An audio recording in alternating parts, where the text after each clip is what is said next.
지금부터 2016 헌나 1 대통령 탄핵 사건에 관하여 제13차 변론기일을 진행하도록 하겠습니다. 저희가 재판부에서 양측 당사자의 출석을 확인하는 동안 보도진 등 사전에 방청이 예정되지 않은 분들은 퇴정하여 주시면 감사하겠습니다. 먼저 청구인 측 출석을 확인하도록 하겠습니다. 소추위원 권성동 국회 법제사법위원회 위원장님 출석하셨고요. 이춘석 의원님, 김관영 의원님, 박주민 의원님. 알았어. 의원 세 사람 왔습니다. 네. 대리인 황정근 변호사님, 임종욱 변호사님, 이명웅 변호사님, 신미용 변호사님, 문상식 변호사님, 이금규 변호사님, 최규진 변호사님, 김봉준 변호사님,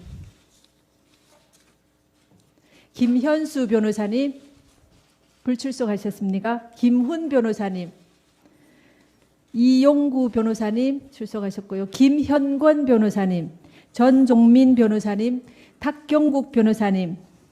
네. 다음 피청구인 측 출석을 확인하도록 하겠습니다. 피청구인 대리인 이동흡 변호사님, 이중환 변호사님, 손범규 변호사님, 서성건 변호사님 출석 안 하셨고요. 최명성 변호사님, 전병관 변호사님, 배진혁 변호사님, 서석구 변호사님, 황성욱 변호사님 출석 안 하셨고요. 이상용 변호사님, 정장현 변호사님, 송재원 변호사님, 최근서 변호사님, 위재민 변호사님. 네. 출석 확인을 모두 하였습니다. 오늘 재판의 진행은 지난 기일 이후에 쌍방에서 제출하신 서면을 확인하고 증거 관계를 정리한 후에 증인 신문 절차를 진행하도록 하겠습니다.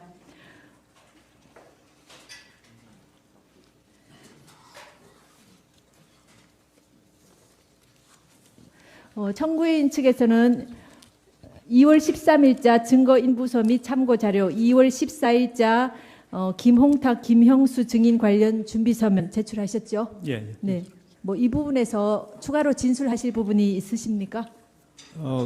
오늘 아마 오후에 김홍탁 증인하고 김형수 증인이 출석하지 않는다고 하면 불출석계를 내서 거기에 대해서 의견을 말씀을 드립니다.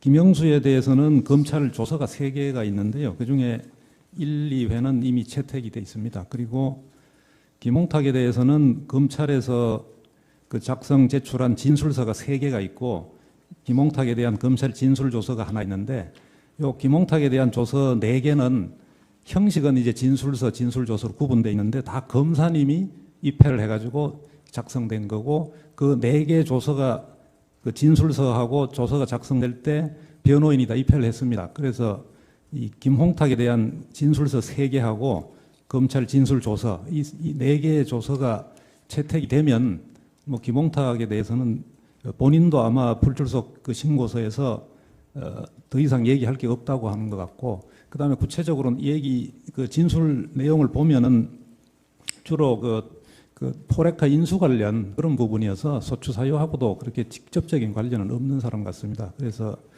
저희 의견은 김홍탁, 김형수에 대해서는 특별히 증인으로 신문할 사항이 없지 않나 해서 취소를 요청드립니다. 네. 피청구인 측에서 2월 13일자로 대표 대리인 지정 신청서를 제출하셨죠? 예. 예. 헌법재판소 심판 규칙에 따라서 이동욱 변호사님을 피청구인 대리인 대표 대리인으로 추가 지정하도록 하겠습니다. 그다음 피청구인 측에서 2월 12일자 금융거래정보 회신에 대한 피청구인 입장에 관한 준비서면, 2월 13일자 삼성그룹 관련 주장에 대한 반박, 그다음 주심 재판관님 성명 요구 사항에 대한 답변에 관한 준비서면 2개를 제출하셨죠. 예. 그다음에 같은 날짜 증거조사 결과에 대한 의견서, 그다음에 같은 날짜 증인 신청서를 제출하셨죠. 예. 네. 지금 제출하신 문건과 관련해서 추가로 진술하실 부분 있으십니까? 예. 네, 간략히 진술해 주십시오. 예.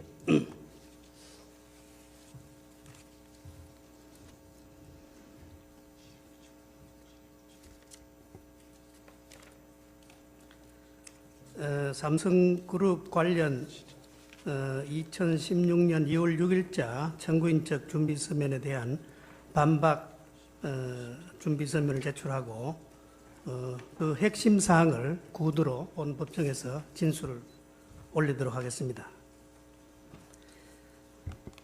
피청구인의 대리인들은 본건 탄핵 소추 이후 현재까지도 현재의 심판 대상이나 여전히 심판 대상이나 적용 법조가 특정되지 않고 오락가락하는 바람에 피청구인을 방어하는 데 큰 혼란과 어려움을 겪고 있습니다.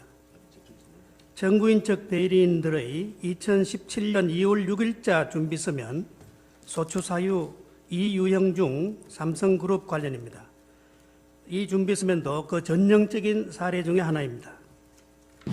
국회의 탄핵소추 의결서를 보면 삼성그룹 관련 부분에 대하여 삼성그룹이 미르재단과 K스포츠재단에 합계 204억 원을 출연하였는데 이것은 2015년 7월 25일 피청구인과 이재용 부회장의 면담 시 삼성물산과 제일모직의 합병에 헤지펀드 엘리에스의 반대가 심하는 등 삼성그룹의 현안 문제에 대한 대화가 있었고 피청구인의 재단 출연 요청이 있었기 때문이며 이는 2015년 6월경 보건복지부 장관 문형표, 국민연금공단 기금운용본부장 홍완선이 삼성물산의 대주주인 국민연금공단에 작용하여 삼성물산과 제일모직의 합병에 찬성하는 결의를 한 것과 관련이 있다.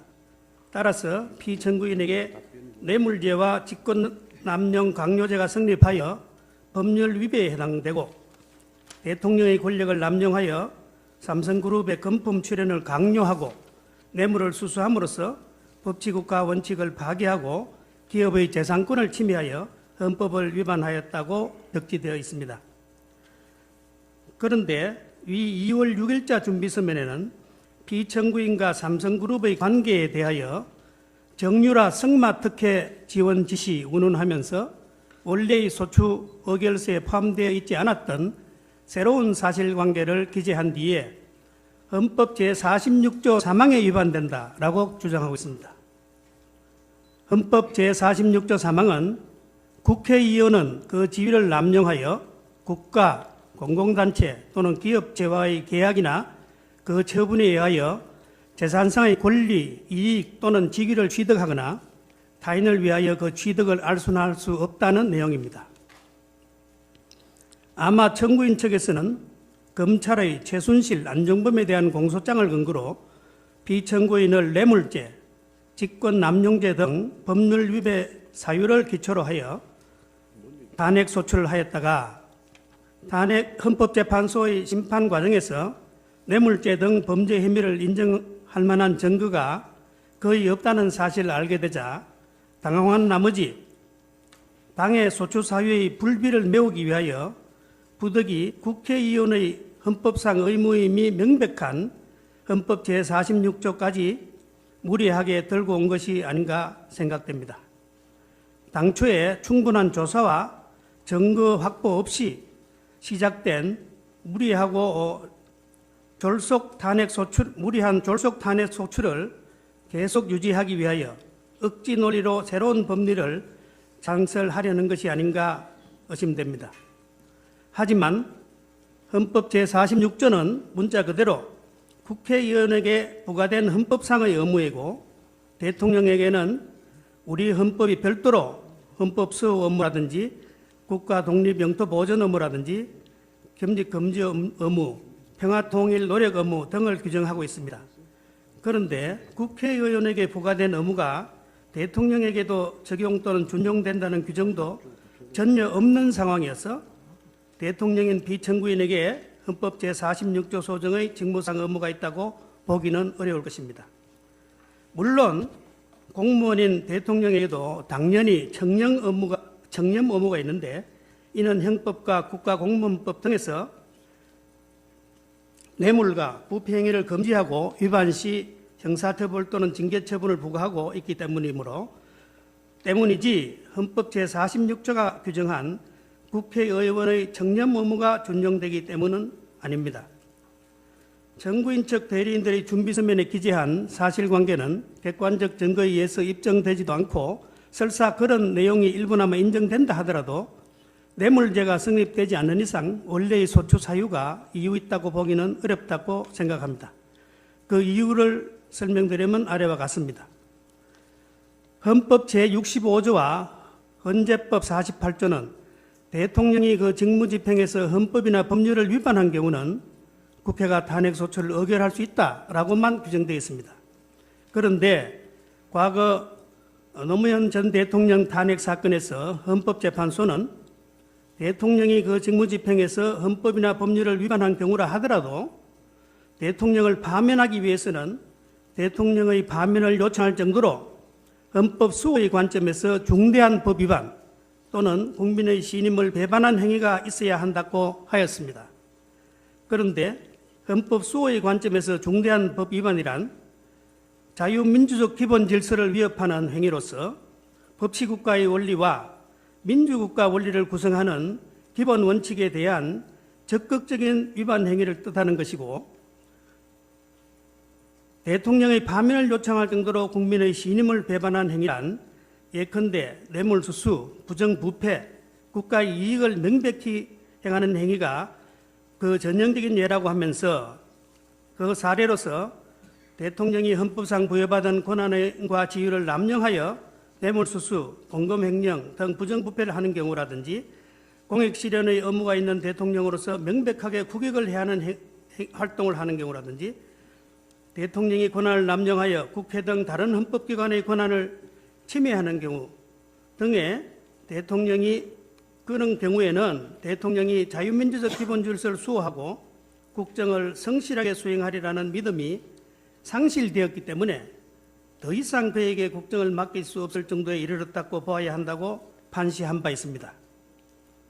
그런데 피청구인이 문화융성이라는 정책을 수행하는 과정에서 삼성그룹 등에 대하여 기업의 사회공헌 차원에서 문화 및 체육 분야에 대한 후원을 부탁하여 공익목적문화재단 법인인 미르재단과 K스포츠재단에 금품을 출연하도록 하였다고 하여 그러한 행위가 자유민주적 기본질서를 역행하고자 하는 적극적 의사를 가지고 있었다거나 민주주의 원리를 구성하는 헌법상 기본원칙에 대한 적극적인 위반 행위라고 할 수는 없으므로 헌법소의 관점에서 중대한 법 위반이라고 보기는 어렵다 하겠습니다. 한편 비청구인의 위와 같은 행위가 부정부패나 국가의 이익을 명백히 해야 하는 행위가 아니면 명백하므로 삼성그룹 관련 소추 사유가 뇌물수수의 법률 위배에 해당한다는 점이 입증되지 않은 이상은 국민의 신임을 배반한 행위로서 대통령을 파면할 사유가 되기는 어렵다고 하겠습니다. 그런데 2015년 12월 서울중앙지검 특별수사본부가 최순실, 안종범을 기소할 때도 비청구인에 대한 뇌물수수 혐의는 인정되지 않아 결국 안종범 수석과 최순실을 직권남용 권리행사 방해죄 및 강요죄로 기소하였고 2017년 1월 19일 특별검사가 삼성그룹 이재용 부회장에 대하여 뇌물공여 등 혐의로 구속영장을 청구하였지만 법원은 뇌물공여죄 등 주요 범죄 혐의에 대한 법리상 다툼의 여지가 있음을 고려할 때 구속 사유와 필요성을 인정하기 어렵다며 소명 부족을 이유로 구속영장을 기각하기도 하였습니다. 이런 재반 사정을 종합하면 삼성그룹과 관련하여 비청구인에게 뇌물죄가 성립되지 않는다는 점은 논정이 되었지 않나 생각합니다.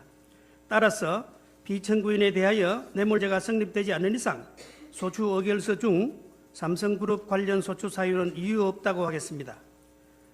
또한 비청구인에 대한 뇌물죄, 직권남용죄, 강요죄, 공무상 비밀누설죄 등 법률 위배 사항에 대한 소추 사유에 대해서는 별도의 준비서면에서 법리 주장을 상세히 하겠습니다. 마지막으로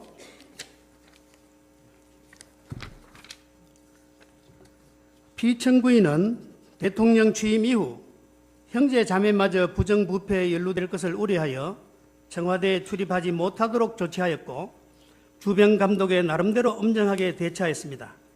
상식적으로 보더라도 1천만 명 이상의 국민들이 직접 투표로 선출하여 대통령에 취임한 피청구인이 가족도 아닌 제3자를 위하여 신성한 대통령의 지위를 남용한다는 것은 상상하기 어렵다고 하겠습니다. 부양해야 할 자식도 없이 대한민국과 결혼했다는 말을 들으며 오로지 애국심 하나로 사심없이 평생을 조국과 국민에게 헌신하여 온 피청구인의 행위에 대하여 그녀의 애국심을 존중하여 달라는 말은 못하더라도 조금은 따뜻한 시각에서 봐줄 필요가 있지 않나 생각합니다.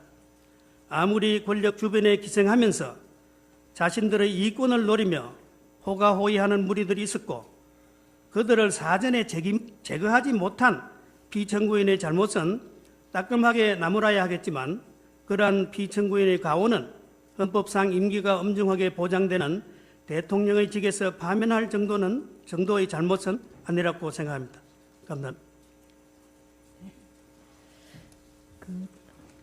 추가로 신청하신 증인의 채택 여부에 대해서는 재판부의 회의를 거쳐서 차후에 알려드리도록 하겠습니다. 지금부터는 서증 등에 대한 증거 체부 및 증거 조사 등에 관하여 주심 재판관님께서 진행하시겠습니다. 안종범 증인에 대해서 아니 지금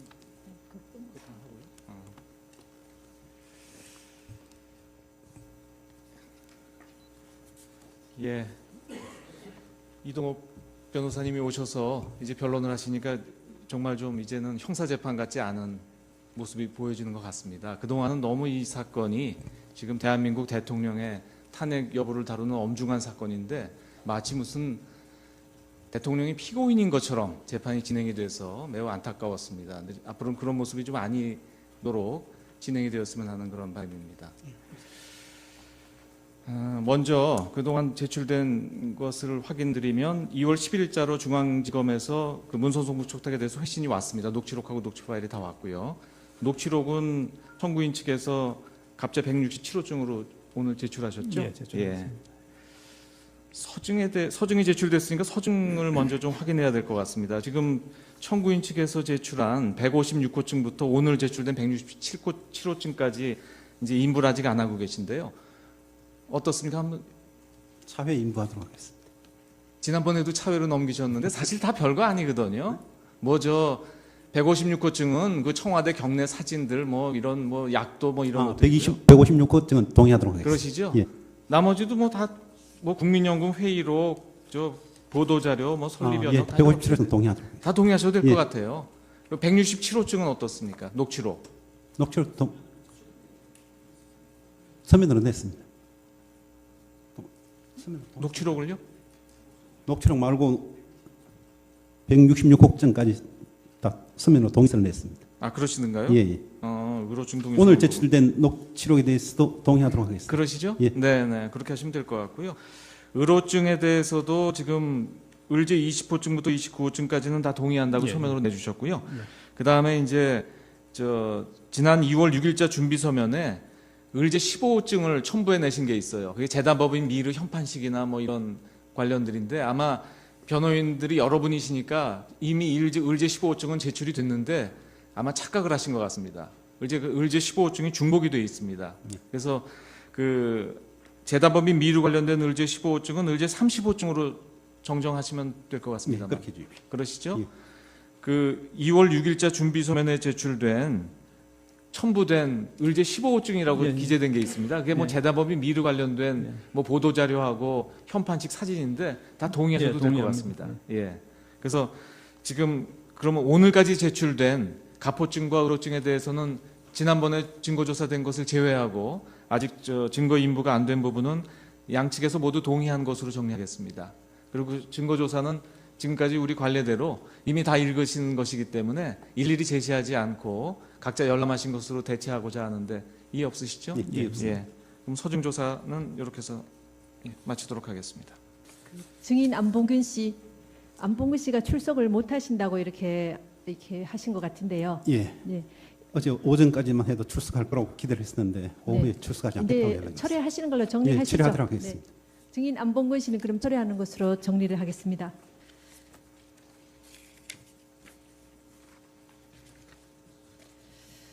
그 안봉근 씨가 출석을 안 해서 오늘 오전 변론은 이것으로 마치겠습니다. 그 휴정한 후에 오후 2시부터 변론을 계속 진행하도록 하겠습니다. 2시는 아니죠. 아, 참.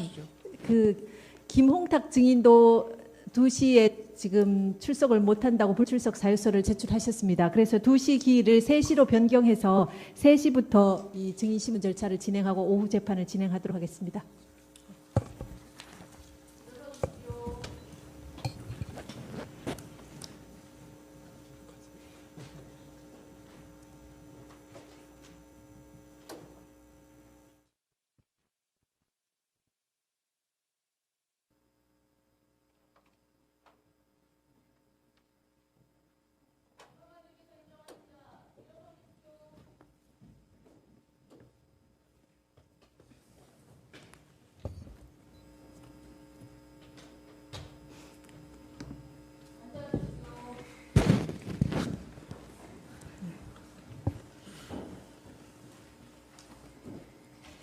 (2016) 헌나 1 대통령 탄핵 사건의 오후 변론을 진행하겠습니다. 오전에 출석하신 소추위원과 양측 대리인 중에 자리를 비우시거나 또는 새로 출석하신 분이 계십니까? 청구인 측은 어떻습니까? 이춘석 의원과 김관영 의원 불출석입니다. 다른 분들은 다 그대로 계십니까? 최규준 변호사님 출석하시고요. 피청구인 쪽은 어떻습니까? 정병관 변호사, 황성욱 변호사가 가고 새로 서성근 변호사가 왔습니다. 정병관 변호사님, 황성욱 변호사님 안 계시고요. 서성건 변호사님 다시 출석하시고요. 네.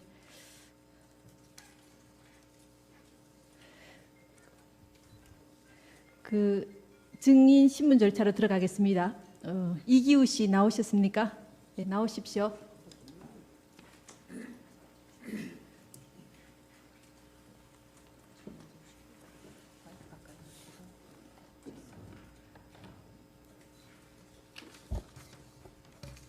증인 하시는 일은 뭡니까? 저는 지금 그랜드 코리아 레저 주식회사 대표이사입니다. 네. 그 증인께서 지금 말씀하시는 내용들은 모두 녹음하도록 하겠습니다. 그러니까 마이크에 가까이 대시고 말씀해 주시면 감사하겠습니다. 네. 그다음 그 증인의 증언으로 인해서 증인 본인이나 증인과 친인척 관계에 있는 분이 형사 처벌을 받을 염려가 있는 경우에는 그 사유를 소명하시고 증언을 거부하실 수 있습니다. 선서하신 후에 개별적인 신문 사항에 대해서도 같은 이유로 증언을 거부하실 수 있습니다. 아시겠죠? 네. 네. 그다음 증인이 선서하신 후에 경험하지 않은 사실을 경험한 것처럼 증언하시거나 기억이 불분명한데도 이 분명한 것처럼 거짓말을 하시는 경우에는 위중죄로 처벌받을 수 있으니 이 신문 사항을 잘 들으시고 답변을 하시기 바랍니다. 네. 네. 선서하시겠습니까? 네.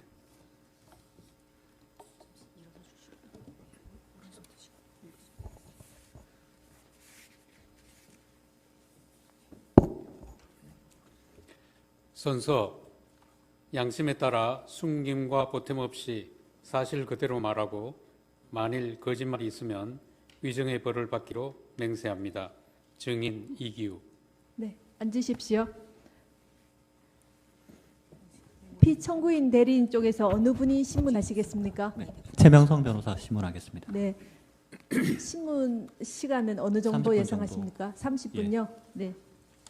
그러면 지난번에 저희가 말씀드린 것처럼 그 조서를 그대로 확인하시거나 또 뭐 반복해서 소추 사유와 직접 관계 없는 것들을 반복해서 신문하는 것 부분들은 가급적 지양해 주시고 신문해 주시기 바랍니다. 예, 알겠습니다. 네, 신문하십시오. 예, 신문 시작하겠습니다. 네. 증인 현재 그랜드 코리아 레저 대표이사로 재직 중이라고 아까 말씀하셨죠? 네. 그 지금부터 그랜드 코리아 레저는 GKL이라고 표현하겠습니다. 네. 그 증인은 행시 19회로 1977년에 임용되어 근무하다가 2010년 8월 그 주중 한국 대사관 홍보공사로 명예퇴직하신 거죠? 네. 홍보공사로 재직하다가 들어와서 네. 몇 개월 있다가 명예퇴직했습니다. 이후에 그 한국 카지노업 관광협의회 상근 부회장으로 근무했고 2015년 11월부터 GKL 대표이사로 취임했죠. 네. 그 GKL은 한국관광공사의 자회사로 외국인 전용 카지노 세븐럭을 운영하고 있죠. 네.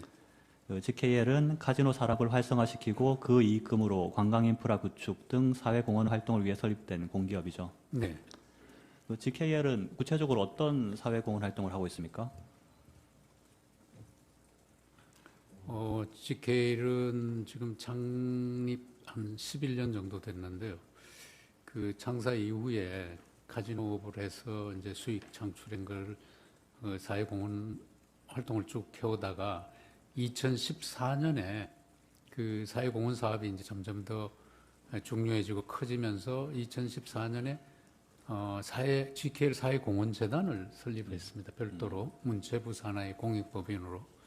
그래서 이제 2014년부터 지금까지는 사회공헌 사업을 GKL 본사에서는 거의 안 하고 그 사회공헌재단에서 주로 수행을 하는데 그 사회공헌 사업은 이제 주로 그 사회공헌재단의 정관에 보면 관광, 문화, 체육 분야에 그 취약 계층 지원이라든가 그 다음에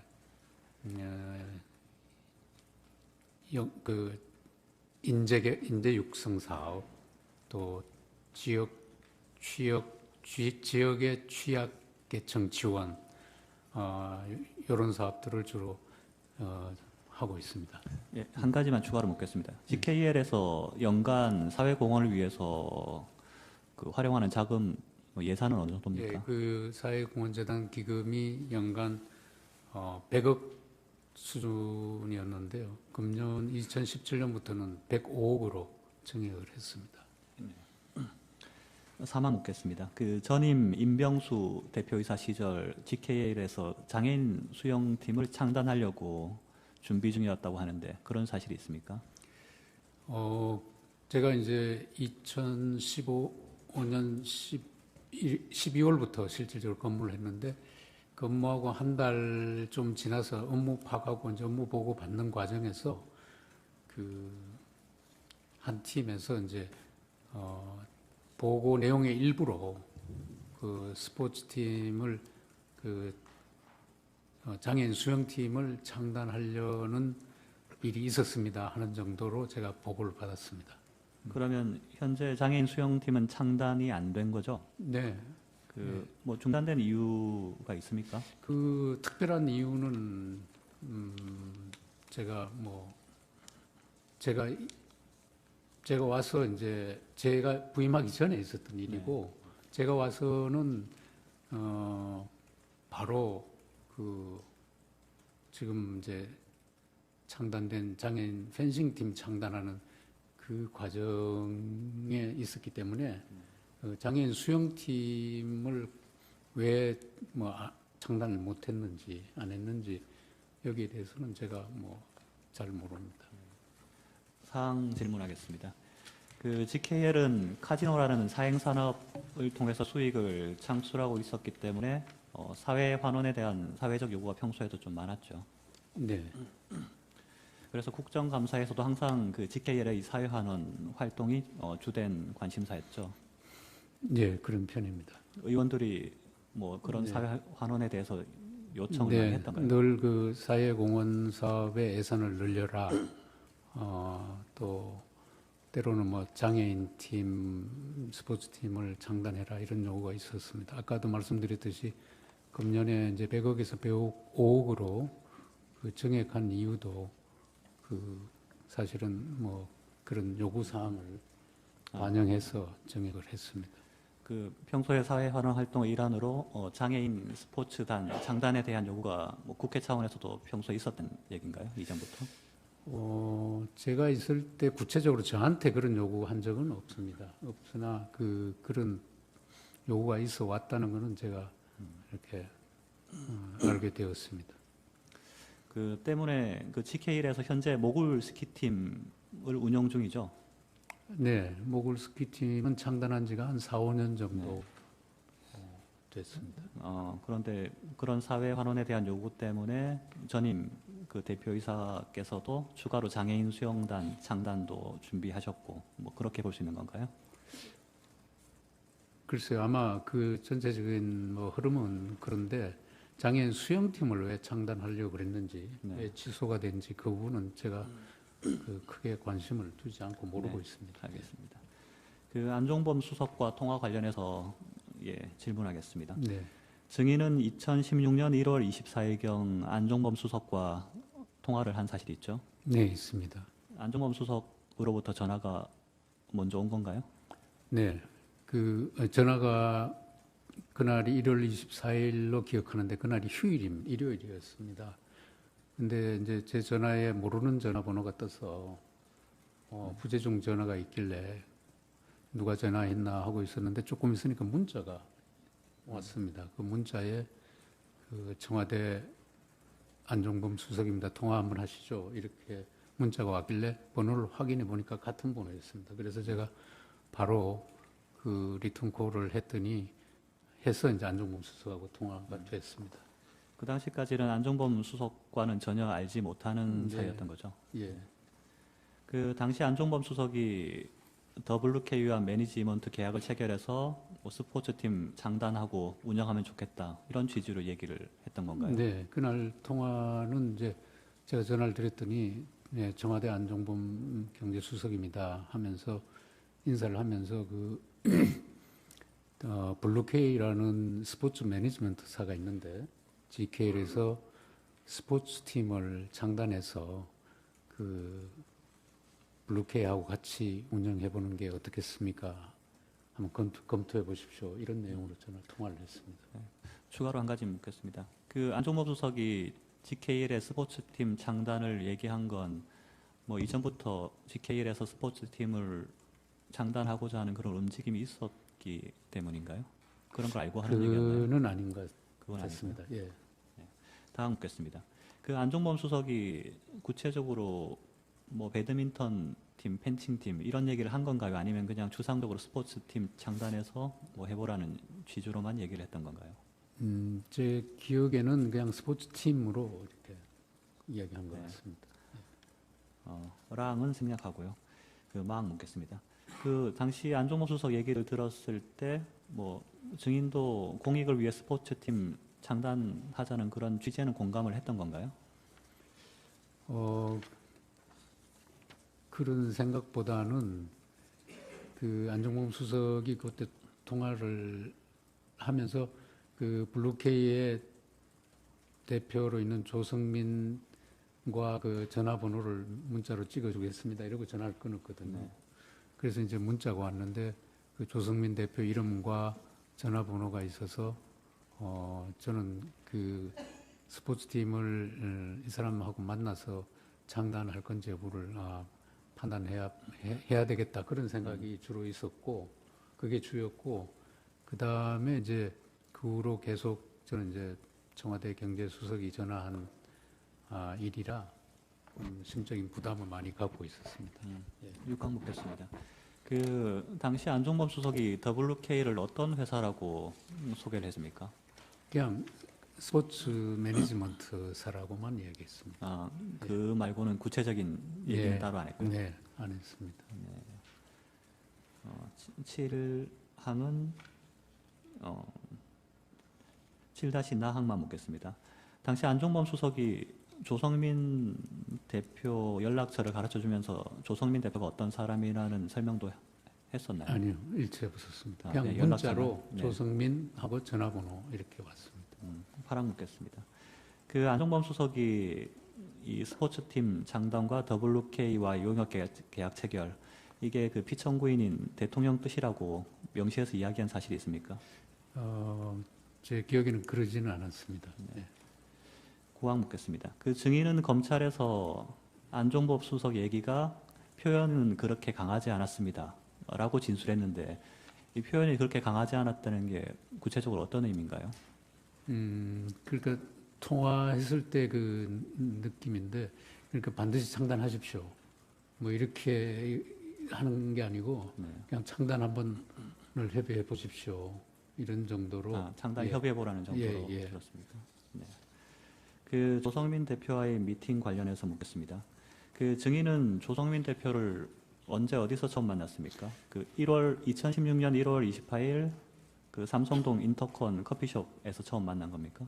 네, 그래서 이제 그날 조성민 대표하고 제가 바로 통화를 하고 그분으로 1월 25일 날로 제가 기억합니다. 월요일인데 그날 조성민 대표를 만났습니다. 그 첫 만남 자리에 고영태도 나왔습니까? 네, 그때는 뭐 고영태인지도 몰랐고 누구인지도 몰랐는데 조성민 대표가 와서 이제 인사하면서 그 뒤에 누구 한 사람이 좀 젊은 사람이 따라와서 네. 같이 인사만 하고 자기 뭐 이름이나 신분을 전혀 밝히지 않고 잠시 첫날은 그냥 수인사만 하고 헤어졌습니다. 10이랑 묻겠습니다. 당시 고영태가 본인 소개를 전혀 안 했다는. 네, 안 했습니다.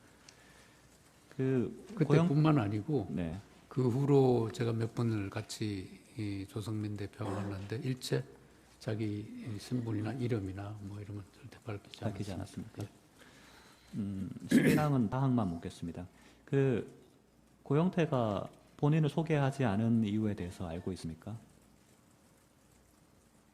저는 뭐 이유는 몰랐고요. 네. 조금 이상하다는 생각은 했습니다.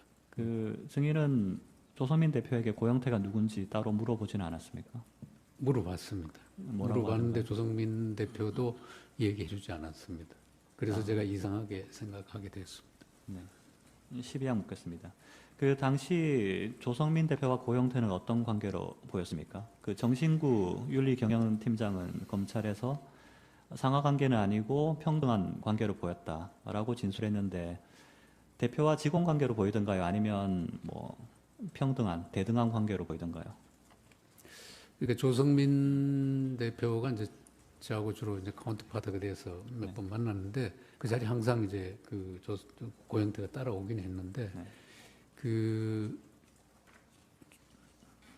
무언가 이렇게 잘 얘기가 진행이 잘 안 되고 하면 그 고영태가 상당히 좀 짜증스러운 태도를 보이고 이러길래 저 관계가 좀 이상하다 이런 생각을 했습니다. 왜냐하면 조성민이가 대표인데 그 따라온 사람이 좀 짜증내고 이런 거 보니까 좀 이상한 관계구나 그 정도 생각했지 상하 관계다 대등한 관계다 뭐 그렇게까지는 제가 생각을 안 했습니다. 그 WK의 격리를 맡고 있는 전지영이라는 사람은 검찰에서 이렇게 진술했습니다. 그 평소에 이제 고영태를 WK 상무로 이제 칭하고 있었는데 조성민 대표가 퇴임하고 최철 대표가 취임하기까지 그 사이 기간 동안에는 한 2주 정도 되는데 고영태가 대표 대리를 했었다. 그러니까 사실상 대표 역할을 했었다고 진술을 했었습니다. 증인은 이런 사실을 알고 있었습니다. 몰랐습니다.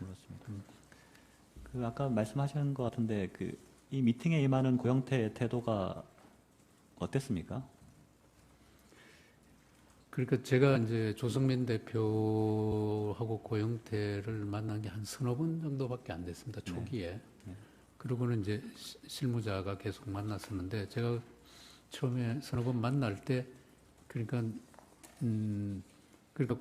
조성미가 대표이사면 그 밑에 따라오는 그 상무든 부분은 뭐든 말씀하셨죠. 조금 짜증스러운 태도를 이렇게 해서 이상하게 생각하셨다. 예, 이상하게 생각했다. 예, 대답이 같습니다. 거기에 덧붙여서 뭐 더 하시고 싶은 말씀 있으십니까?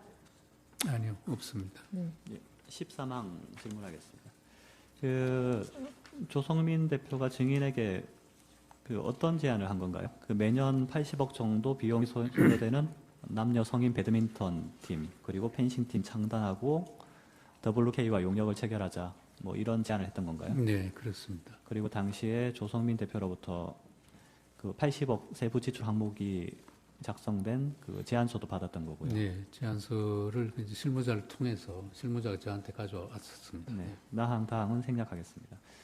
14항 묻겠습니다. 그런 제안서 받고 이후에도 조성민 대표 여러 차례 미팅을 갖고 협상을 지속했던 거죠.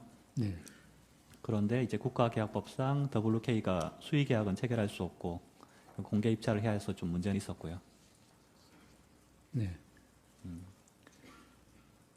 그래서 그 GKL은 그 관련 법령이랑 뭐 여러 사정상 이런 용료 계약 체결하기 어렵다는 취지를 WK에 명시적으로 얘기를 했습니까? 네, 제가 이제 제안서를 보고 난 뒤에부터는 네. 우선은 그 규모가 80억이라는 게 너무 좀 저희들한테 부담스럽고, 그 다음에 이제 저희들이 모글 스키팀이 있는데도 불구하고 2개 팀을, 일반 팀을 또 창단한다는 건 뭐 하나씩 이렇게 뭐 연차적으로 한다든가 그러면 모르겠는데, 한꺼번에 2개 일반 팀을 창단한다는 게 그게 현실적으로 좀 어렵고, 그 다음에 그쪽에서 요구하는 게 그러니까 그 관리 운영 대행 용역 계약입니다. 그러니까 쉽게 말하면 자기들한테 그 80억을 다 주면 다 운영하고 사후 정산만 하겠다 이런 개념인데, 그렇게 하려면 용역 계약을 체결하려면 국가계약법상 제가 알기로는 5천만 원 이상 되면 다 공개 입찰을 해서 해야 됩니다. 이게 80억짜리이기 때문에 반드시 그런 과정을 거쳐야 되기 때문에 그렇게 하기는 힘들다. 그러니까 쉽게 말하면 수의 계약을 못 한다.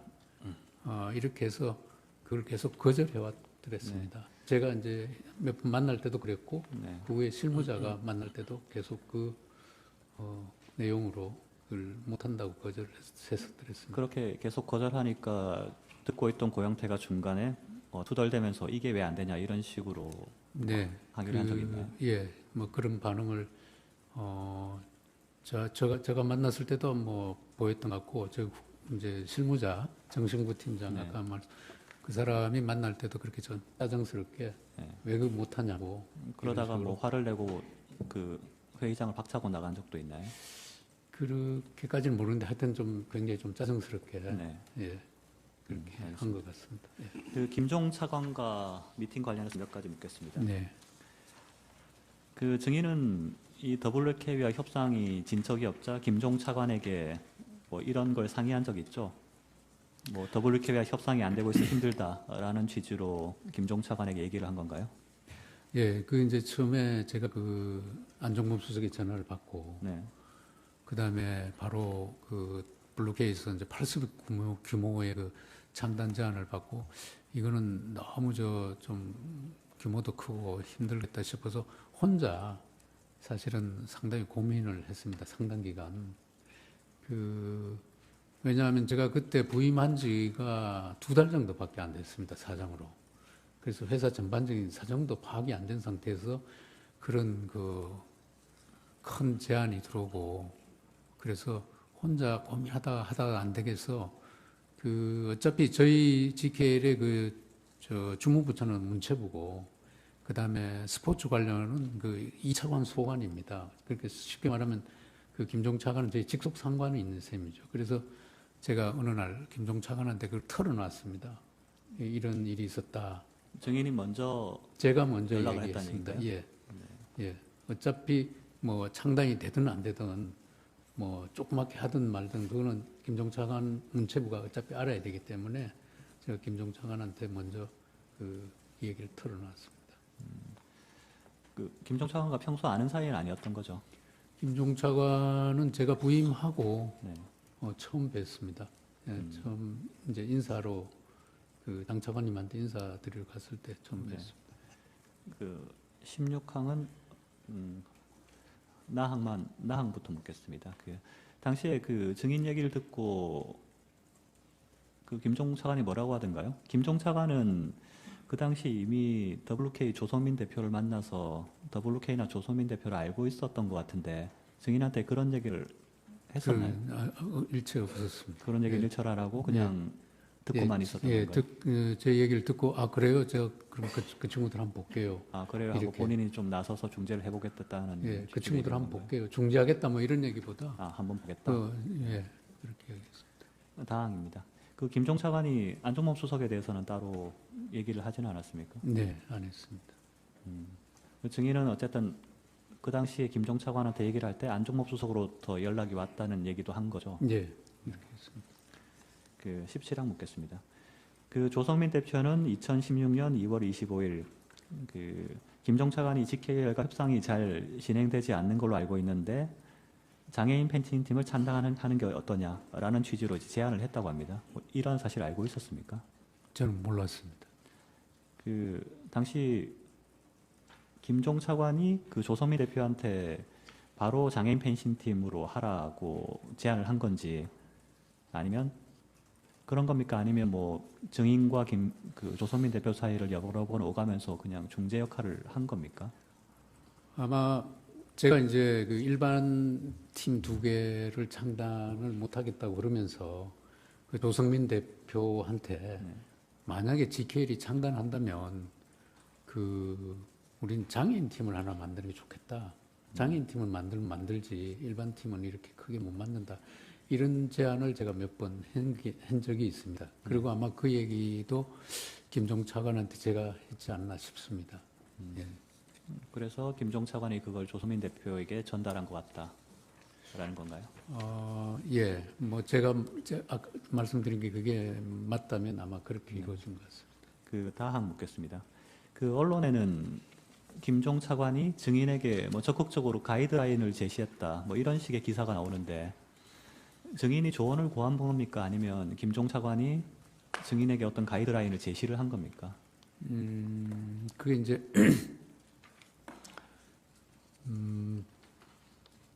어느 날 그 조성민 대표, 제가 이제 계속 거절하는 그런 상황이고, 뭐 한다면 장애인 팀을 하겠다 이렇게 주장하고 있는데 어느 날 조성민이가 만나자고 전화가 왔어요. 조성민 대표가. 그래서 저는 우리가 이렇게 버티니까 이걸 안 하려는가 보다. 저는 굉장히 이제 어떤 반가운 그런 얘기 같기도 하고. 그래서 이제 차관한테 제가 그러면 연락이 왔는데 이거 어떻게 하면 좋겠습니까? 이런 뜻으로 제가 문자를 보낸 적이 있습니다. 그게 아마 보도가 된 것 같습니다. 네, 그런 걸 이제 언론에서는 가이드라인이라고 표현을 한 겁니다. 그 WK와 계약 체결 관련해서 묻겠습니다. 18항입니다.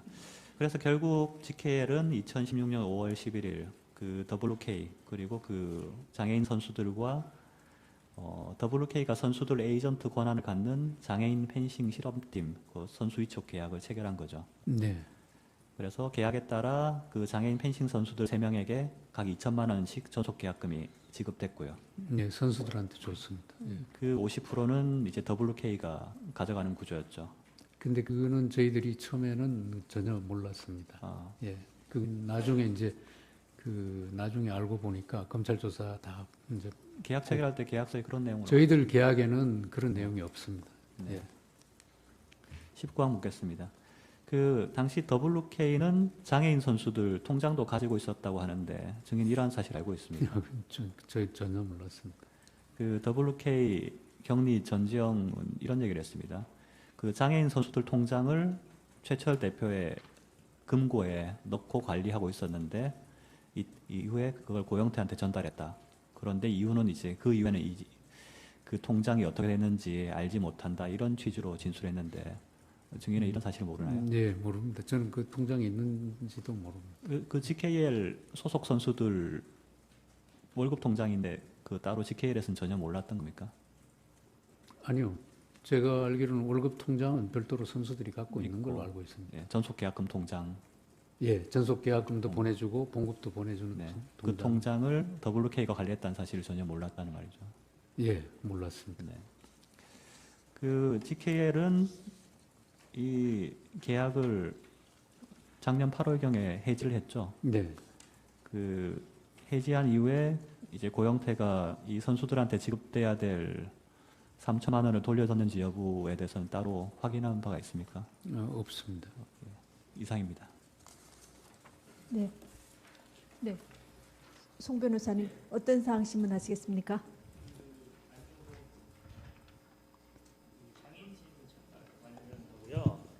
그 김종 씨하고 관계 뭐 이런 몇 가지. 네. 신문하십시오. 그 2015년에 그 GKL에 장애인 팀 창단하라고 공문이 온 거 기억하시나요? 예. 그러면은 그 GKL에서는 그런 장애인 팀 창단에 대한 어떤 준비를 앞으로 하겠다는 것에 대한 어떤 그 업무 보고 내지는 어떤 계획 같은 게 세워져 있었나요? 그러니까 아까 제가 말씀드렸다시피 그 제가 부임해서는 그게 이제 부임해서 한 2달 만에 일어났던 일인데 그 공문이 온지도 그때는 몰랐습니다. 나중에 이제 알게 됐고,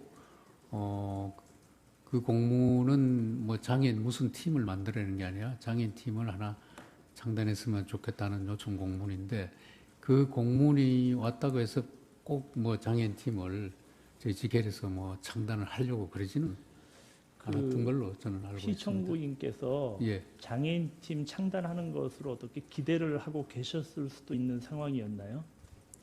글쎄 거기까지는 제가 잘 모르겠습니다. 예, 알겠습니다. 예. 그리고 아까 표현이 그렇게 강하지 않았다고 말씀하셨는데 예. 검찰에서는 실질적인 압력이었다는 말을 덧붙이셨어요. 예. 그 표현은 증인이 하신 건가요? 아니면 검찰 수사가 제가 그렇게 얘기를 했습니다. 그 의미는 뭔가요? 그러니까 표현은 이렇게 굉장히 부드럽게 수석이 했지만 실질적으로는 제가 굉장히 부담을 느끼고 그랬습니다. 그 김종 씨가요 이런 말을 했어요. 그 증인께서 어려워하는 것을 보고 도와주려고 했다. 그 당시 상황이 맞습니까?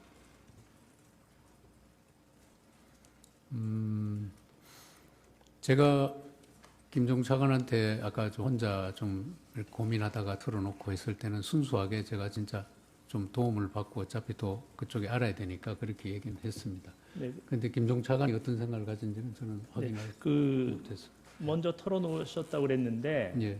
그때 김종 차관님의 그 반응이 그런 일이 있었느냐라고 이렇게 좀 모르던 사실을 알았던 듯한 반응이었나요? 아니면은 예, 그랬습니다. 네, 그러니까 제가 그렇게 말씀을 드리니까 아 그래요? 내가 그 친구들 한번 만나보죠. 이런 반응을 보였습니다. 이상입니다. 청구인 측에서 반대 신문 하시겠습니까? 어느 분이 하시겠습니까? 예, 김훈 변호사입니다. 재판장님 잠깐만 제가 지금 피청구인 그 대리인들께 이걸 좀 여쭤. 지금 증인 신문상 하신 거는 기록에 다 있는 내용이거든요. 근데 왜 기록에 있는 걸 이걸 왜 확인하시는지를 주시민 제가 잘 이해가 안 되는데 입증 취지를 다시 한번 좀 최 변호사님 말씀 좀 해주세요. 지금 기록에 있는 걸 요약해서 다 확인하셨는데 이렇게 해서 요약해서 확인하신 이유가 뭔지를 제가 좀 이해를 해야 될 것 같습니다. 그 사실 기록에 있는 내용은 많지 않고요. 저희가 다 아는 내용인데요, 저희가. 네. 앞서서 이제 GK를 이전에 장애인 수영단 창단했다는 내용이라든지 안종범 수석이 했던 이 얘기가 피청구인으로부터 직접 들었다는 얘기인지 그다음에 고영태 관련된 얘기 이런 얘기들은 전혀 나온 적이 없는 얘기입니다. 아니 고영태가 뭐 거만하게 하고 한 건 기록에 다 있는 얘기죠. 네. 아니 제가 지금 어떤 거는 피청구인한테 불리한 거를 물으시기도 하고 기록에 다 있어서 아는 내용을 그대로 확인하시는 것 같아서 조금 이상해서 그런데 자 청구인 측에서도 보면 이거 기록에 다 있는 내용이거든요. 그걸 그대로 확인하신 거라 뭐 크게 반대 신문은 중복 안 되게 좀 해주세요. 예. 신문하십시오. 예, 주신문 중에 한 가지만 물어본 다음에 이제 준비한 반대신문 사항을 하겠습니다. 아까 전에 GK에서 이게 사행 산업을 통해 수익을 창출하고 있어서 사회 환원에 대한 사회적 요구가 많다고 이렇게 진술을 하셨었는데요. 이 GK에서 그 사회 환원을 할 때 어떠한 절차에 의해서 이게 진행이 되는지 혹시 간략하게라도 알고 계신가요? 예, 제가 사회공헌재단 사업은 제가 뭐 속속들이는 모르지만 그 일반적인 그 지원 절차는 여러 가지 형태가 있습니다. 그러니까 예를 들면 공모 사업도 있고요. 공개적으로 공모 사업을 신청받아서 심사를 거쳐서 하는 경우도 있고, 그다음 기획 사업도 있고 여러 가지 형태가 있는데 예를 들면 이제 공모 사업 같은 경우는 이제 뭐 신청이 들어오면 그거를 그 저희 그 재단 산하에 사업심의위원회라고 있습니다. 그 사업심의위원회에서 타당성 검토, 그 다음에 뭐 다른 기관에서 중복해서 지원하는지 여부 이런 거 등등 다 따져보고 결정을 해서 지원을 하게 됩니다. 예, 알겠습니다.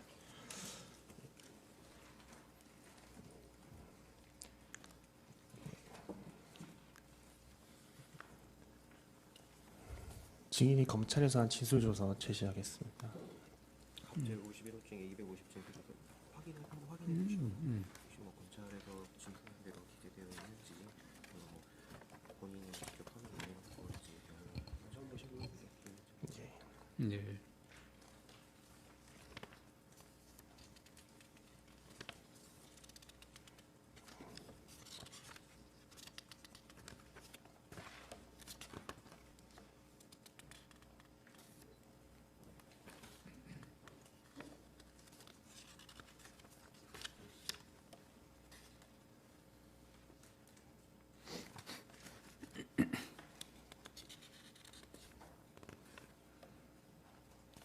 예, 맞는 것 같습니다. 네. 증인은 검찰에서 조사받은 다음 그 진술조서를 열람을 하고 그 진술한 내용대로 기재된 것을 확인한 후에 서명 또 부인을 하였죠. 네. 당시 증인은 변호인의 조력을 받은 상태에서 조사를 받은 것으로 보이는데 맞는가요? 저희 이제 사내 변호사가 예. 같이 갔습니다. 2, 3, 4번 같이 물어보겠습니다. 증인은 그러니까 2016년 1월 24일경 안종범 경제수석으로부터 처음 연락을 받고 나서 그때가 이제 GKL 입사한 지 2개월밖에 안 된 시점이었잖아요. 네. 근데 이 청와대 경제수석이라고 하는 사람으로부터 갑자기 이렇게 WK랑 뭐 이런 스포츠팀 창단 이런 요구를 듣고 어떠한 생각이 들었었나요? 그 굉장히 좀 심적 부담을 느꼈습니다. 뭐 그때 구체적으로 뭐 어떤 생각이 들었? 아, 이건 뭐 해야 되는가 보다 이런 생각을 했습니다. 네, 알겠습니다.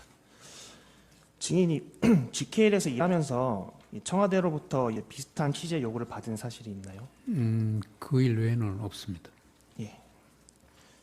증인은 이제 정신부 윤리경영 팀장이 GKL 처음 창단부터 지금까지 근무한 사실을 알고 있지요. 네. 그 정신구 팀장. 네. 그러니까 GKL이 창단했을 때부터 일했던 거 알고 계신가요? 글쎄, 거기까지는 제가. 예. 혹시 그 정신구 팀장으로부터 그러니까 이런 사건과 비슷한 뭐 청와대로부터 요구를 받은 적이 있다고 뭐 말하는 사실이 있나요? 뭐 그런 거 들은 적이 있나요? 아, 정신구 팀장이 예. 그런 부탁을. 예. 그건 없을 겁니다. 예.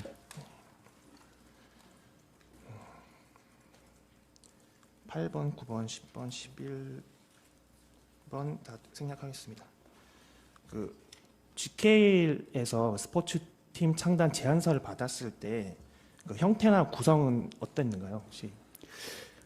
제 기억에는 그게 한 2, 3페이지 정도 되는 제안서였는데, 그러니까 일반적으로 저희들이 뭘 제안할 때와 같은 그런 포맷이 아니고 그냥 앞 페이지에 그냥 바로 뭐 선수단 숫자하고 금액하고 이렇게 해서 토탈 얼마 이렇게 된 그런 그 정식의 어떤 제안서라기보다는 조금 그런 주로 이제 보니까 제가 본 선수 구성하고 예산 두 가지만 이렇게 나열된 그런 제안서였습니다. 그 제안서를 보고 어떤 생각이 들으셨나요? 제안서가 상당히 엉성했습니다. 예.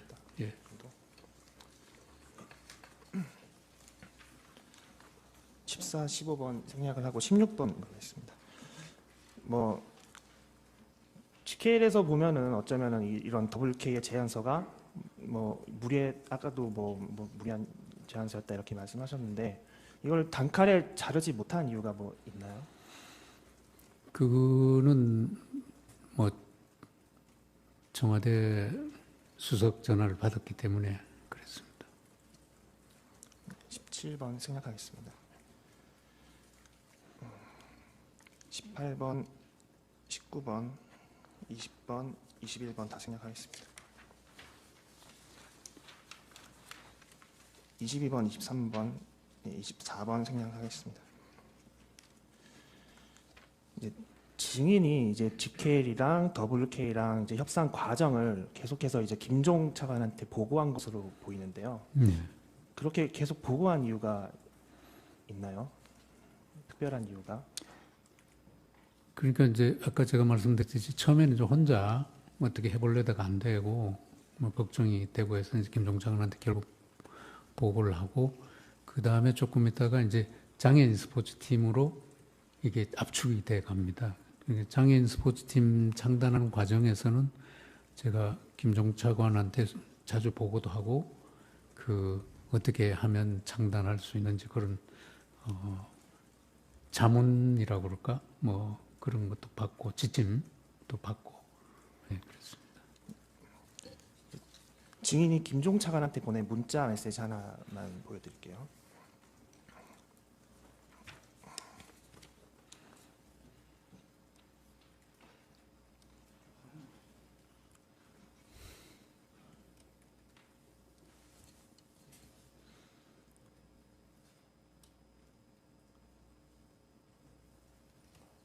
보이시죠? 네. 예, 보면은 증인이 2016년 2월 25일 16시 그러니까 오후 4시인데 김종에게 차관님 조 대표로부터 전화가 와서 내일 오후에 만나기로 했습니다. 어디서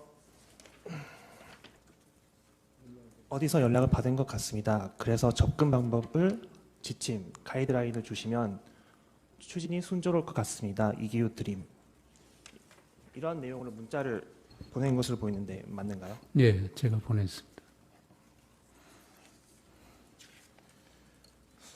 이렇게 문자를 보내고 나서 지침을 받을 때 김종 차관이 증인한테 그러면은 규모를 줄여서 2종목 정도 팀을 만드는 걸 긍정적으로 한번 검토해 보라 이렇게 말하는 사실도 있나요? 규모를 줄여서 2종목은 아니고요.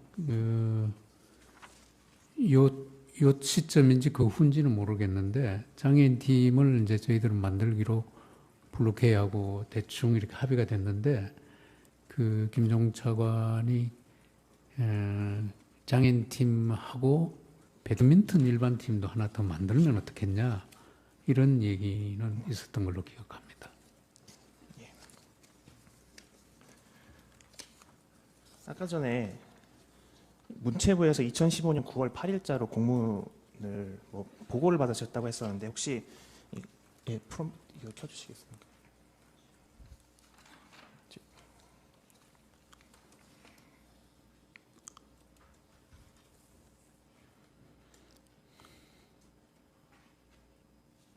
혹시 이러한 공문 본 적 있으신가요? 네. 그러니까 좀 흐리게 나오네요. 예, 알고 있습니다. 이 공문. 예.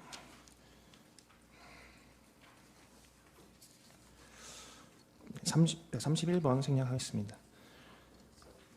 증인은 그러니까 김종이 증인에게 용역 계약이 어려우면은 3자 에이전트 계약에 대한 계약으로 한번 생각을 해봐라 이렇게도 조언을 한 적이 있나요? 예. 그 용역 계약과 3자 에이전트 계약의 차이는 뭐죠?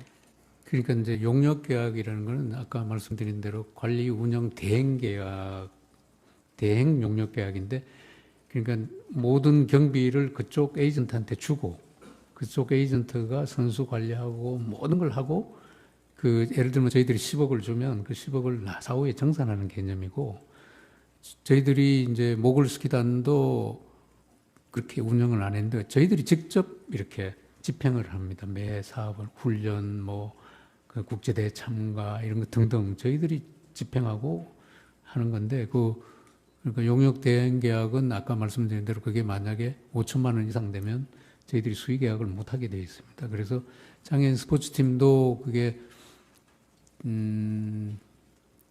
지금 저희들이 이제 최종적으로 편성한 예산은 한 10억 정도 되지만 그 전에는 그거보다 더 많았었는데 제안해 온 게 그런 거를 용역 계약을 할 수가 없습니다. 그것도 역시나 그래서 용역 계약을 못 하겠다고 하니까 이제 김종 차관이 그 선수 위촉 계약, 3자 선수 위촉 계약 에이전트를 개입시킨 그 안을 김종 차관한테 제가 얘기를 듣고 그 하나의 방법이겠다 이렇게 생각을 했습니다. 추가해서 묻겠습니다. 그 3자 에이전트 계약은 GK에서는 처음 시도했던 네. 것이죠. 네. 혹시 증인은 김종 차관한테 그 에이전트 계약과 관련해서 공문을 보내주면 좋겠다라고 한 사실이 있나요? 네, 있습니다. 그거는 이제 에이전트를 개입하는 게 저희들이 이제 경험도 없고 또 생소하고 해서 처음에는 조금 부정적인 이제 이야기를 했더니 김종 차관께서 에이전트 활성화하는 건 정부 방침입니다. 그러면서 몇 번 이야기를 했어요. 저한테 구두로. 그래서 이건 그냥 말로만 듣는 것보다는 공문이라도 문체부에서 하나 받아놓으면 추진하는 데도 도움이 되겠고 근거도 되겠다 싶어서 제가 그 공문을 요청한 적이 있습니다. 그러니까 김종 차관이 먼저 증인한테 에이전트 계약 이게 방침이다. 네. 정부 방침이라고 먼저 말했다는 거죠. 네네. 그리고 이제 나중에 알고 보니까 그게 이제 문체부 업무 보고에는 항상 2014년부터 스포츠 산업 활성화 방안에 에이전트 활성화 내용이 들어가 있었고 그 다음에 2016년에 이미 그 법도 개정이 됐습니다. 스포츠 산업 진흥법인가? 하여튼 그런 법 안에 보면 그 에이전트 대리인 제도라고 표현이 되어 있는데 대리인 제도 활성화 내용이 들어가 있었습니다. 물론 그 내용은 사후에 알게 됐습니다. 그러니까 김종 차관이 그런 얘기를 저한테 구두로 그 당시에 그렇게 이야기를 한 것 같습니다. 실제로 그 에이전트 계약과 관련해서 문체부에서 공문이 내려온 적도 있죠. 네, 왔습니다. 제가 요청하고 공문이 한 일주일 후에 왔습니다.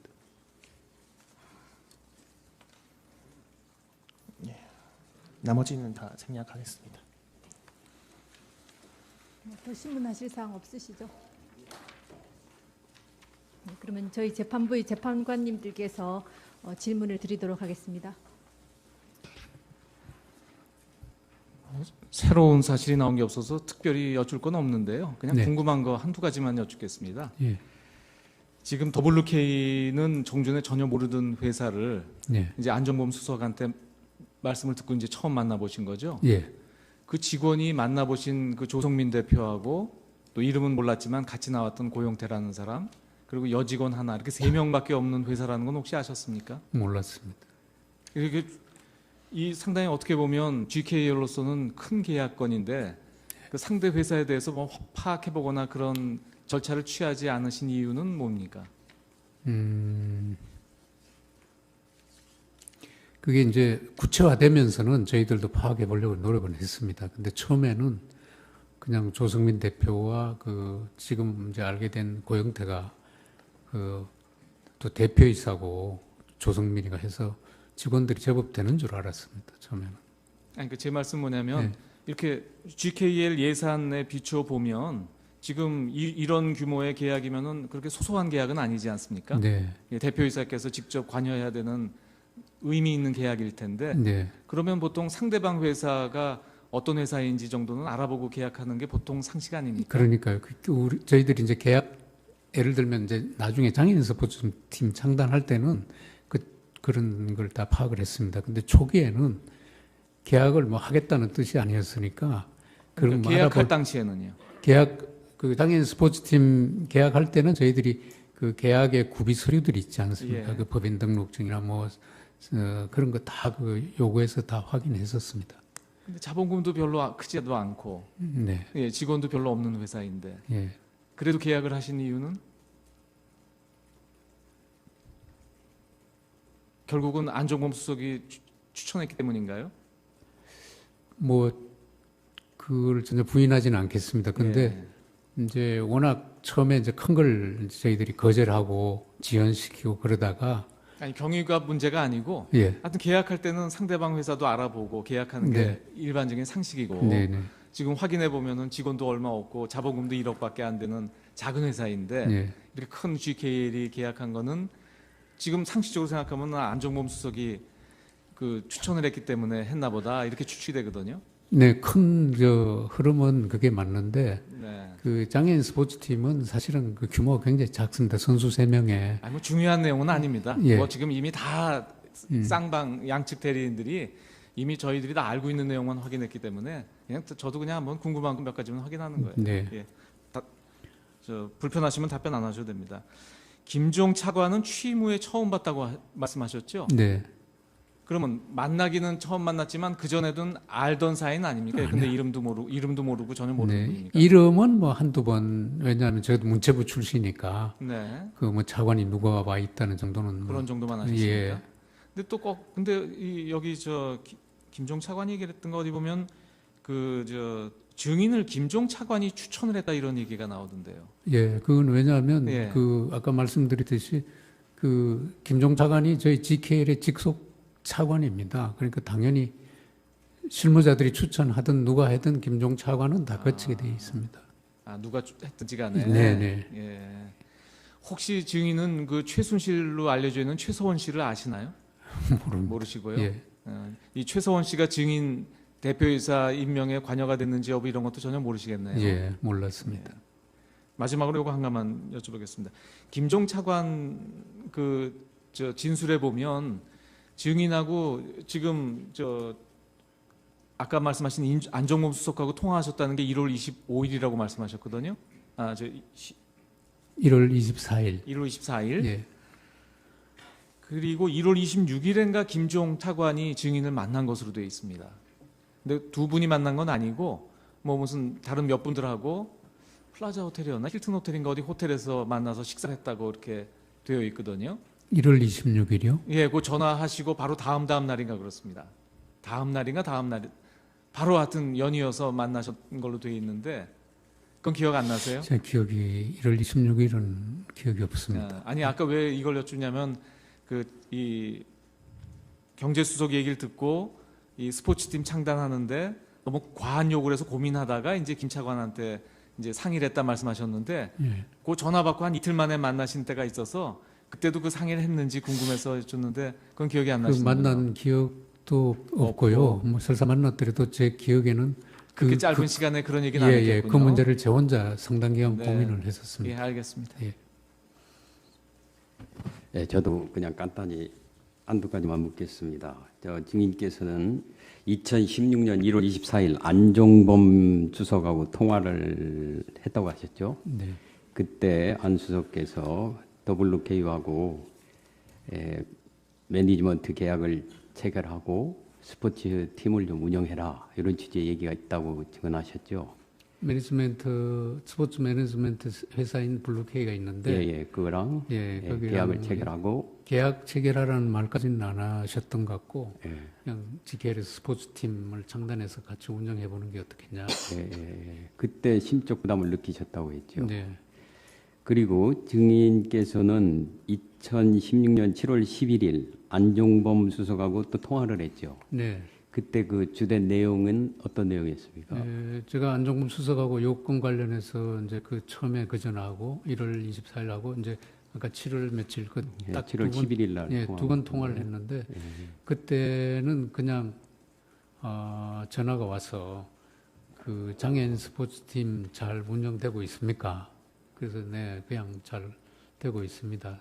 특별한 문제는 없는데 조금 저 훈련소 문제 등 이런데 조금 지금 좀 의견이 좀 맞지 않아서 조금 문제가 있지 대체적으로 잘 되고 있습니다. 이렇게 경과 정도 이렇게 간략하게 통화를 했습니다. 네, 그런데 증인께서는 또 2016년 8월 2일 날 네. GKL하고 WK하고 에이전시 계약을 해제했다 네. 이렇게 증언하셨죠. 네. 그때 그 이유가 뭐라고 하셨죠? 이제 그 직접적인 이유는 고 바로 전에 김종 차관이 저한테 이제 에이전트를 이제 해지하는 게 좋겠다 이런 얘기를 왜 그랬죠 그때? 예. 왜 김종 차관은 증인한테 그 얘기를 했죠? 그러니까 그건 제가 잘 모르겠고요. 근데 그게 직접적 원인이고 좀 더 이제 그 간접적인 원인은 제가 그 에이전트가 아까도 말씀드렸듯이 개입해서 이렇게 하는 것 자체가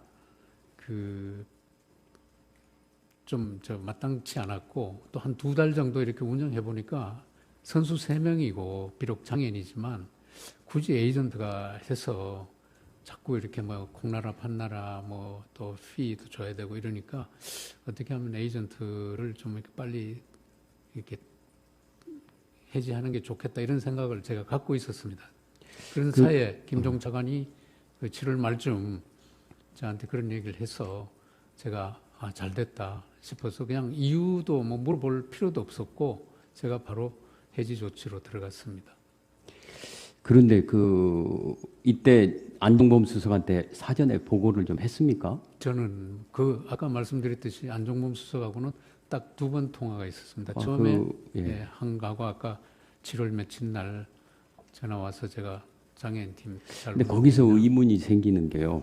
1월 24일 날 안종범 수석하고 통화를 하면서 이제 심적 부담을 느꼈다고 하셨지 않았습니까? 거기에다가 7월 11일 날 통화를 할 때 이 스포츠단 운영이 잘 되냐. 그래서 잘 된다고 이제 증인이 또 말씀하시지 않았습니까? 그 잘 된다는 거는 아주 잘 된다 이런 뜻이 아니라. 물론 여하튼 이제 잘 된다는 취지로 얘기를 하고 있는데 그 20일 정도 지나가지고서 20일 정도 지난 다음에 그 갑자기 해제하면은 어느 의미에서 안 수석의 뜻에 반할 수도 있지 않습니까? 청와대 뜻하고. 근데 안 수석의 뜻은 에이전트 개입하고 뭐 이런 게 처음부터 얘기가 있었던 게 아닙니다. 아, 그래도 여하튼 그 에이전트 개입은 그 후에 장애인, 그러니까 제가 조금 설명을 드리면 처음에 이제 큰 80억 규모의 일반팀 2개를 가지고 와서 이제 창단하자 그래서 제가 그걸 계속 이제 거절하면서 버티고 오다가 저희들이 원하는 바람직하다고 생각하는 장애인 팀으로 만들게 됐습니다. 하기로 했습니다. 근데 그런데도 계속 이제 뭐 용역 계약을 하자, 또 에이전트가 들어오겠다, 이런 그런 그 과정이 있었습니다.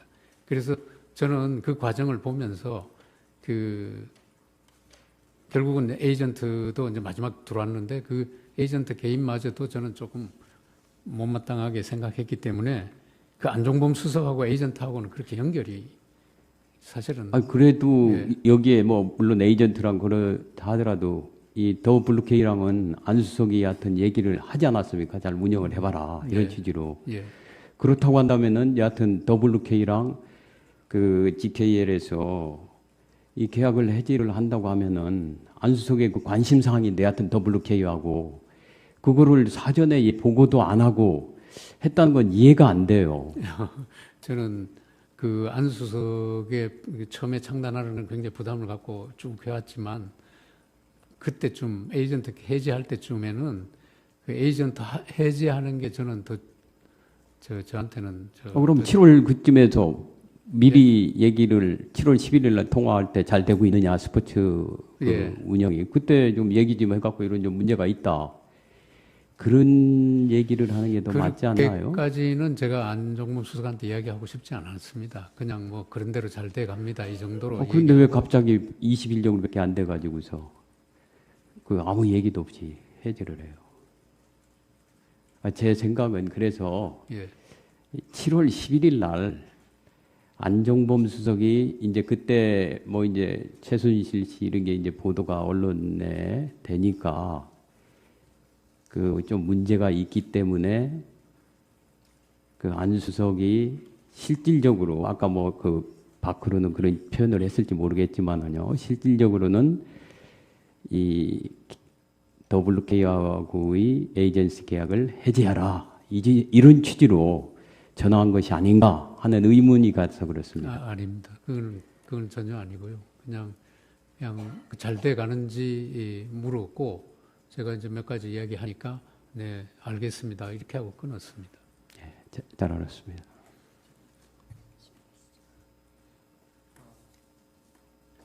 지금 다른 재판관님들이 여쭤본 거와 마찬가지인데요. 한 가지만 확인해 보겠습니다. 증인의 말씀에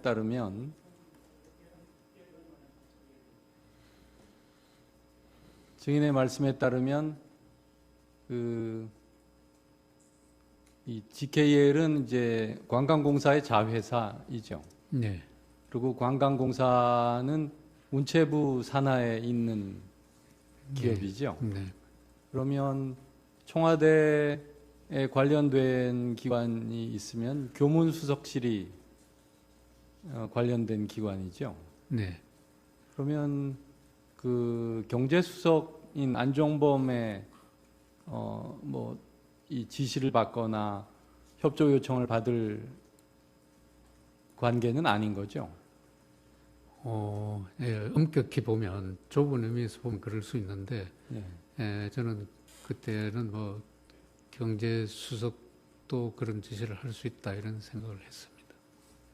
뭐 같은 얘기인데요. 증인이 그 안종범으로부터 연락을 처음에 받고 상당히 오랫동안 상당한 기간 이 혼자서 고민을 했다라고 이제 증언을 하셨습니다. 왜 그랬습니까? 그러니까 그걸 제가 수용할 수가 없기 때문에 고민되는 겁니다. 그게 만약에 쉽게 그걸 왜 수용을 해야 된다고 생각을 했습니까? 그러니까 이 교문수석실에서 온 연락도 아니고 경제수석이 연락을 한 것인데 그걸 왜 증인이 오랫동안 고민하고 수용할지 말지에 대해서 생각을 한 건가요? 그러니까 저는 교문수석이든 경제수석이든 청와대 수석 전하고, 그리고 그게 너무 이제 그러고 보니까 블루케이스 가져온 안이 그게 너무 좀 과하고 수용할 수 없어서 고민이 됐던 겁니다. 그리고 예, 그게 두 개가 이제 합쳐져서 이 청와대의 수석들은 가장 주된 업무가 대통령을 보좌하는 것이잖아요. 네. 이 교무수석실을 통하지 않고 안종범 수석이 증인에게 그 같은 협조 요청을 했다는 것은 그 안종범 개인의 협조 요청이라고 생각을 했습니까? 그렇게는 생각 안 했습니다. 그 대통령의 협조 요청이다 이렇게 증인은 받아들였나요? 대통령이라기보다는 경제수석으로서 청와대에서 이렇게 추진하려는 것보다 이렇게 생각을 했습니다. 그럼 청와대라는 것은 뭘 의미하는 겁니까? 수석 개인입니까?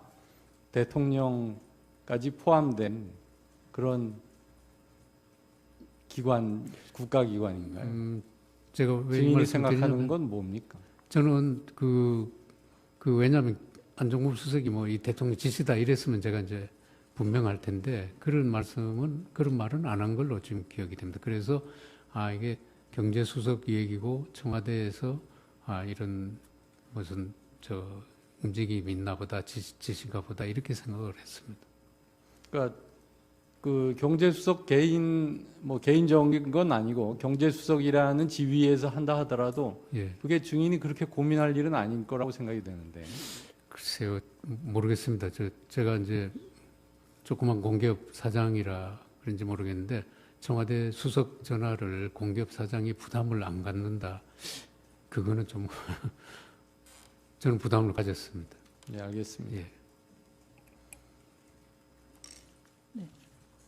어떤 사항에 대해서 신문하시겠습니까?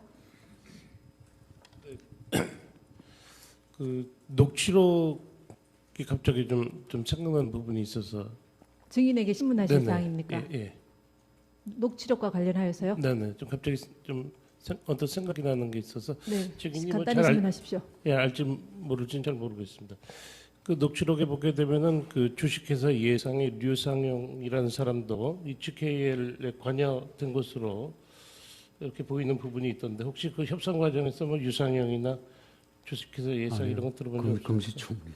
그리고 그 협상하는 과정에서 문체부 장관 정책보좌관으로 있는 최철이라는 사람 아시죠? 모릅니다. 모르세요? 예. 네. 네. 이규 씨에 대한 신문을 이것으로 마치도록 하겠습니다. 증인 수고하셨습니다. 가셔도 좋습니다.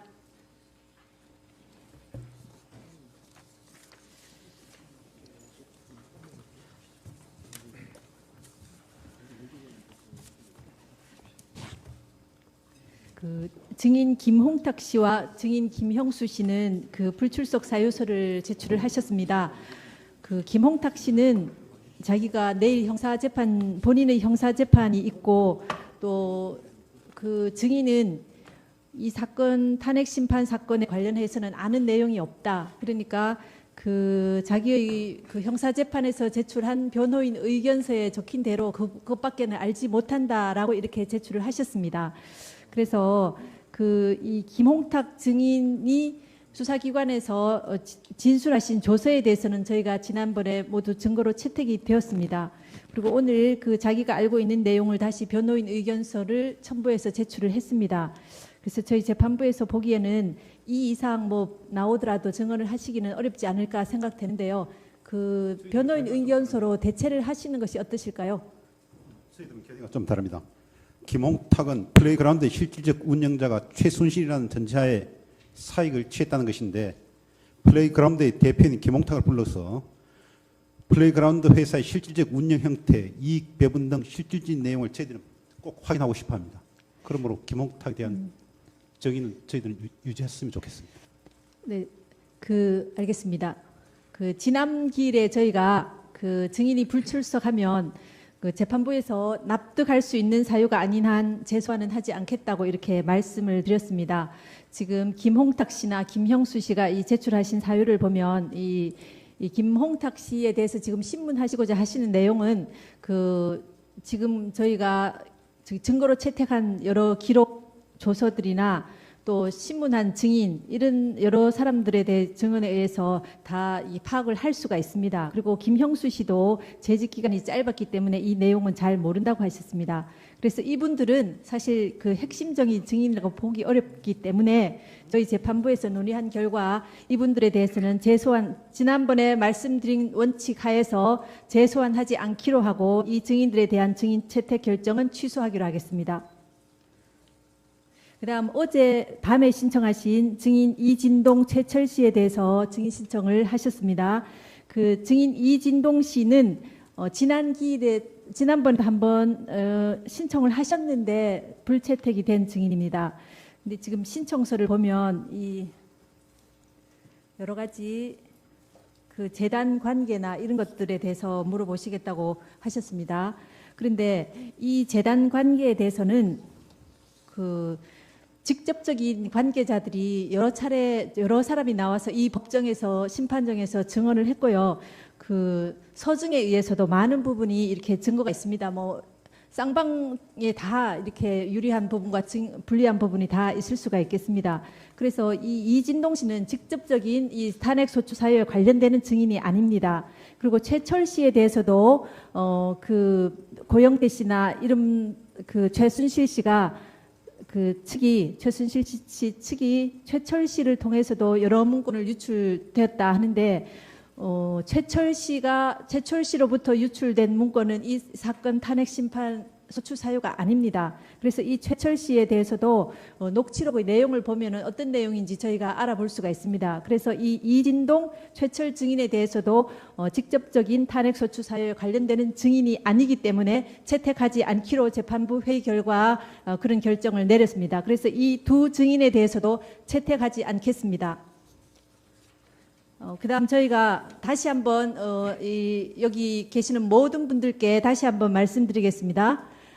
지난번에 저희가 말씀드렸음에도 불구하고 아직까지 심판정 밖에서 헌법재판소의 공정성을 훼손할 수 있는 여러 가지 억측이 나오고 있고 재판의 신뢰를 훼손하려고 하는 여러 시도에 대해서 다시 한번 우려를 표하지 않을 수 없습니다. 지금 오늘도 아까 보시면 이 심판정 밖에서 매우 시끄러운 고성과 소음으로 이 심리 진행이나 업무에 아주 방해를 하고 있습니다. 이런 부분들은 저희 업무에도 방해가 되니까 자제해 주셨으면 좋겠습니다. 이 사건 탄핵 심판은 헌법상 법치주의 원리에 따라 어느 한쪽에도 치우치지 않고 법률에서 정해진 절차에 따라 진행되고 있습니다. 이런 점을 고려하셔서 여기 계시는 쌍방 대리인이나 관계자들은 우려되는 이런 언행들을 법정 안팎에서 삼가해 주실 것을 다시 한번 당부드립니다. 네. 오늘 변론 절차는 이것으로 모두 마치겠습니다. 증거 신청을 한 것에 대해서 이제 기각을 하셨기 때문에 네. 저희가 이제 그 증거에 관해 절차에 관해서 말씀을 한번 드리겠습니다. 최철이라든지 이진동이라든지 이런 분들이 이제 다 증인으로 불러서 신문하시는 게 적절치 않다고 생각하신다면은 네. 요번에 그 새로 현출된 김수현 녹음 파일에 대한 검증 신청을 저희들이 그게 필요하다 생각이 됩니다. 왜냐하면 지금 이진동이라는 존재가 거의 수사 기록에 이렇게 많이 이렇게 나왔다든가 무슨 탄핵 소추 의결서에 출연한다든가 이런 건 아니지만은 이 녹음 파일에 보면은 녹음 파일을 이렇게 저희가 일부밖에 저희도 못 들었습니다. 그걸 보면은 이 사건의 그 핵심 인물들을 이렇게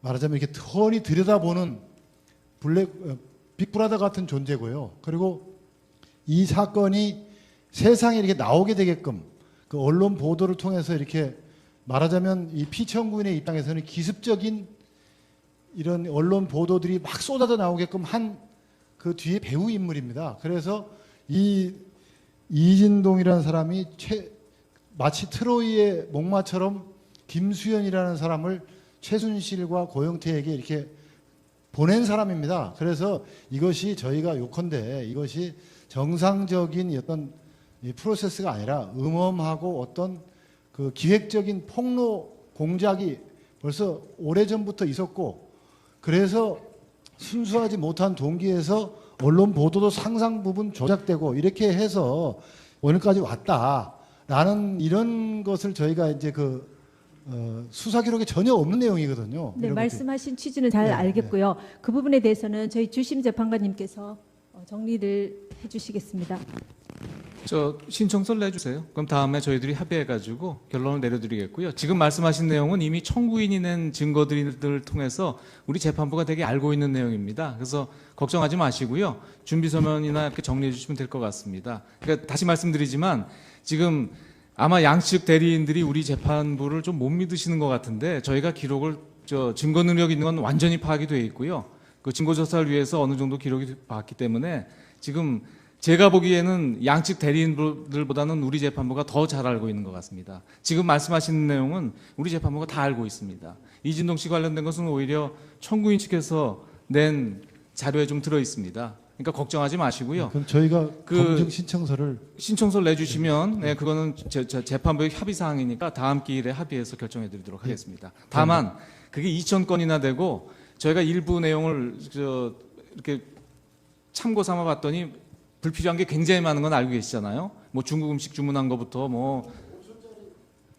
그 녹취록 5초, 10초 이런 것들 하나도 필요 없고요. 다 필요 없습니다. 네, 그러니까 그래도 1분 이상 되는 것 중에 엄선해가지고 그 중에 어떤 부분이 내용이, 필요한지를 해서 신청서를 좀 내주시면 저희들이 합의해서 다음 기일에 결정해드리도록 하겠습니다. 감사합니다. 예.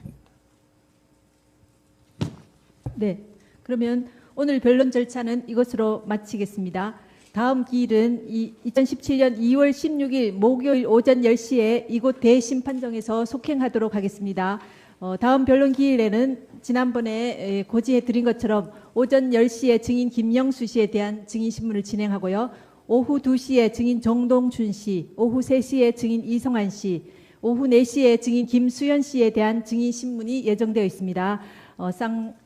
청구인 측 대리인께서는 증인들에 대한 신문 사항을 가급적 조금 일찍 제출해 주시면 재판 진행에 도움이 되겠습니다.